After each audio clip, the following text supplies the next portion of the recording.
Custard பன் எப்படி செய்யுதுன்னு பார்க்கலாம். ஒரு பவுலில் 2 கப் மைதா, கொஞ்சமாக salt, 1 table spoon sugar, 1 teaspoon try east, 1 table spoon butter, 1/2 cup milk, இது எல்லாத்தையும் மிக்ஸ் பண்ணி சப்பாத்தி மாமையை ஒரு டோ பண்ணி அதை 1 ஹவருக்கு தனியாக எடுத்து வச்சிடணும். 1 ஹவருக்கு அப்புறம் அந்த டோ டபுளாக இருக்கும் சைஸில்.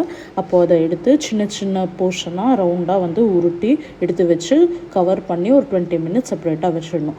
அதுக்கப்புறம் நம்ம வெனிலா கஸ்டர்ட் க்ரீம் பண்ணுறதுக்கு ஒரு பவுலில் 1/4 cup sugar, 2 tablespoon cornflour, 1 cup milk add பண்ணி நல்லா மிக்ஸ் பண்ணணும். மீடியம் ஃப்ளேமில் மிக்ஸ் பண்ணிகிட்டே இருந்தால் திக்காகும். அந்த டைமில் வெனிலா எசன்ஸ் ஆட் பண்ணி ஆறுனதும் ஃப்ரிட்ஜில் எடுத்து வச்சு ஒரு 30 மினிட்ஸ் விட்டுடணும் கூலாகிறதுக்கு. அப்புறம் ஒரு பேன் வச்சு ஆயில் போட்டு பன்னை நல்லா ஃப்ரை பண்ணி எடுக்கணும் கோல்டன் ப்ரௌன் ஆகிற வரைக்கும். அது ஆறுனதும் ஒரு பிளேட்டில் சுகர் இல்லாட்டி பவுடர் சுகர் அதில் நம்ம ஃப்ரை பண்ண பன்னை எடுத்து போட்டு நல்லா மிக்ஸ் பண்ணணும். மிக்ஸ் பண்ணிவிட்டு சென்டர் ஆஃப் த பன்னில் நைஃப் வச்சு ஒரு ஹோல் பண்ணிக்கணும்.